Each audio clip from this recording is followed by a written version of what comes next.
as we're on 29 now, I decided to preemptively make a little video. By the time this comes out, there's a good chance we'll be long past that margin. But that's a bit presumptuous. Either way, I'd like to think positively on that. Either way, I decided to go out and procure something a little special to improve the drink review experience. Now, I mentioned a few times I needed to go and get like a little pint glass or something to drink out of to make the experience a little better. Now, I didn't get a pint glass per se. There were a few things I was looking at, some of the sort of, I guess, like Christmas tins that you usually get. Branded beer comes with a glass, and I did debate doing one of those. There was actually a Hobgoblin one, and I was this close to getting it, but then I realised it was the Ruby one, and I didn't really want to fuck around with that. So I instead ended up at a Tesco's, and that's where I saw this.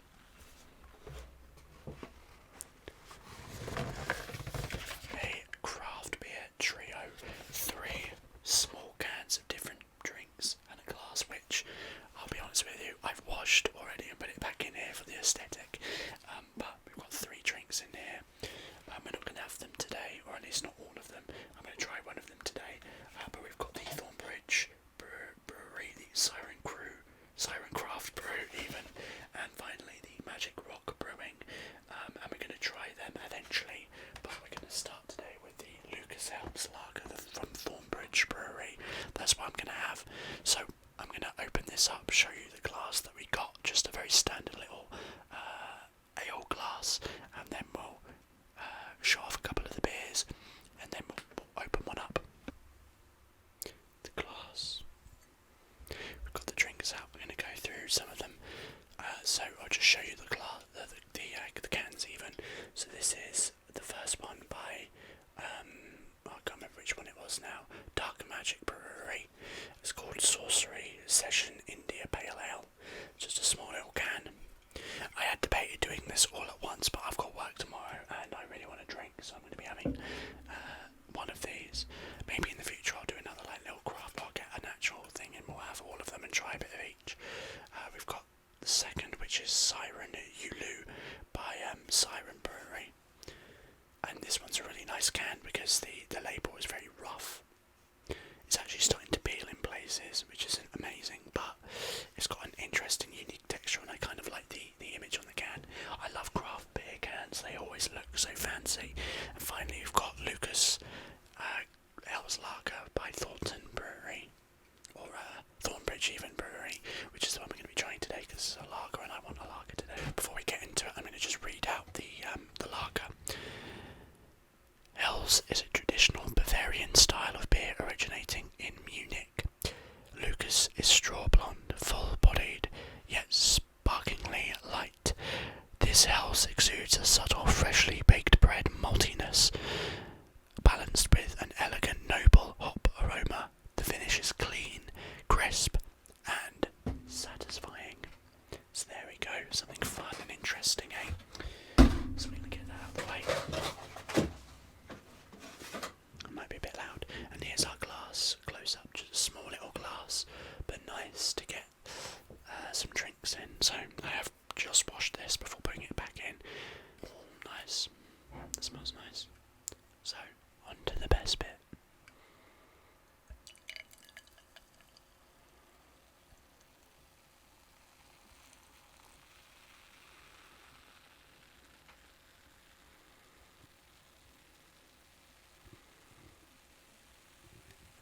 I may have given this a bit more head than I expected. I didn't quite want to do it that much, there's a little bit left. But there we go, there's the drink in our little glass. When it gets up towards the light, it looks a little bit more cloudy, but actually it's a very light golden lager. Kind of what I'd expect. It's not very lively, I have to say. You can probably see the small amount of bubbles in there. It is very, very, I would say flat, but I don't know if that's just the manner in which I poured it. Can't tell.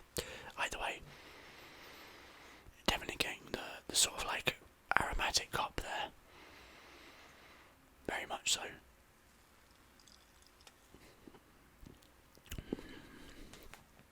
Kind of what I want to say about the last lager a little bit like what I would expect from an ale, but that is very, very light. Very easy to drink that. Already I can taste by one. It's not like super overwhelming because it's like, again, I don't know if it's the way I poured it or not, or maybe it's the kind of glass that it's in, but the fact that it isn't really lively means it goes down a little easier. It's not kind of like bubbling away in my esophagus and in my stomach.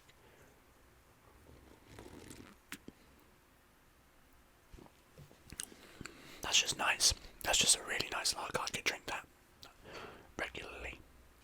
Let's get the last little drip in there. Look at that. It erupts in a bubbly nature and then disappears. So very nice, I have to say.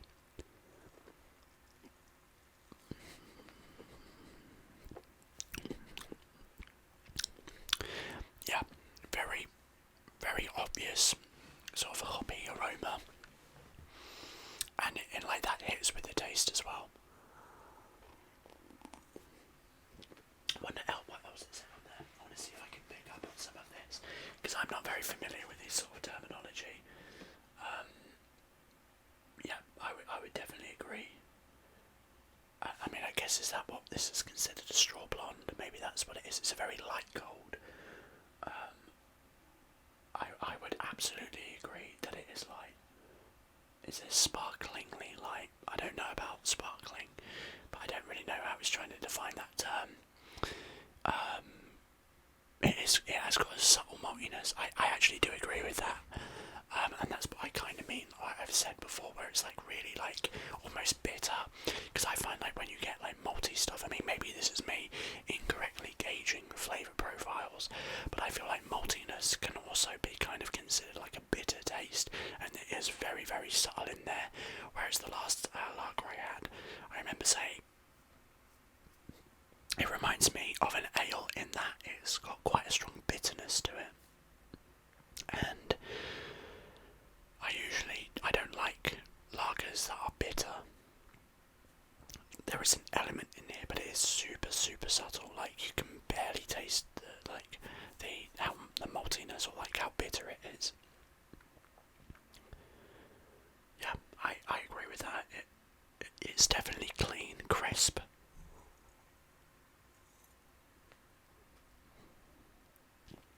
I would describe that as crisp. It kind of like it's like when it says crisp, for me that's kind of like a sharp taste. That feels kind of well rounded, and satisfying. Definitely, that is an excellent craft beer, an excellent lager. That I would get this regularly. That is excellent. Since 2005, so it's a fairly recent company as well, I guess, in the long term of things, given that a lot of breweries are like, you know, very old, hundreds of years old in some cases here, if not longer. Yeah, that's delicious. I don't know what else to say on that. That is absolutely delicious. I would drink that consistently. Yeah, very, very, very nice.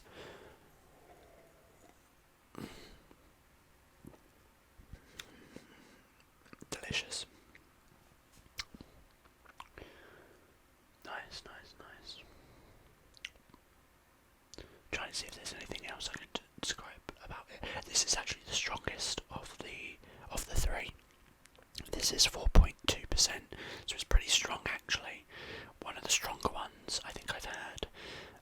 And yet, what I find so interesting about that is I would never tell by drinking it, because it is very, very easy to drink. There's not like that sort of like powerful alcoholic, sort of like sharp aromatic taste to it. You would never really expect it to be that, you know, that strong in comparison of like some other lagers you might have that are that have kind of that sort of stronger taste. Like, it's almost like you can tell in it. Yeah, I don't know how else to describe it. I love it. I absolutely love it. I would get this, as I've said, about 4 times now regularly. And I kind of want to get that again. I did get out some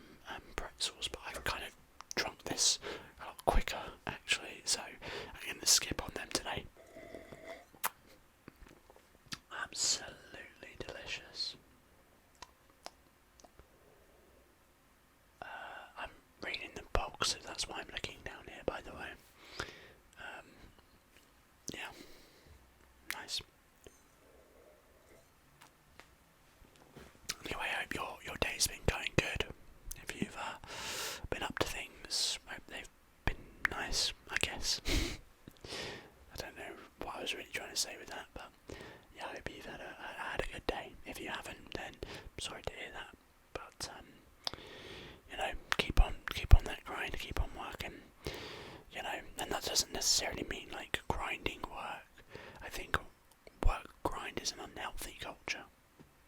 That's my opinion on that.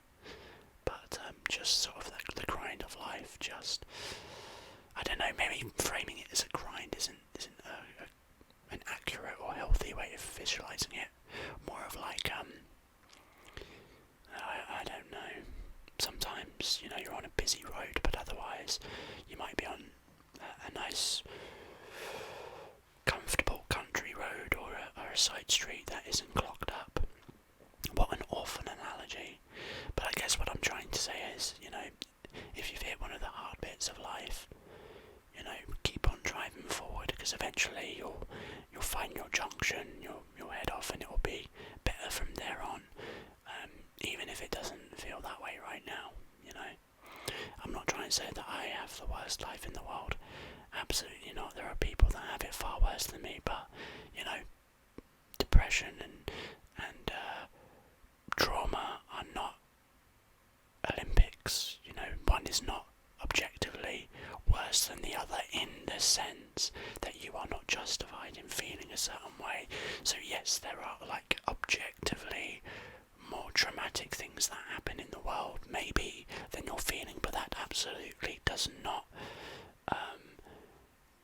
overrule how you are allowed to feel about it. So, my point being that I have experienced things, they may not be even equitable to something that you are right now, but what I can tell you from my personal experience is that if you keep on that road, you'll come off on a junction. Sometimes you'll find that the road leads you back to the highway, but ultimately, there are going to be other junctions. There's going to be other opportunities to change that path and get to a better state of life, whatever the situation is. So, as much as you can, try and stay on that road. Never get yourself into a car crash. That got really deep real quick in a drink review, no less. Drunk thoughts. I'm not drunk, I've had this beer, that's it. Come on now, please. In 10 minutes, come on.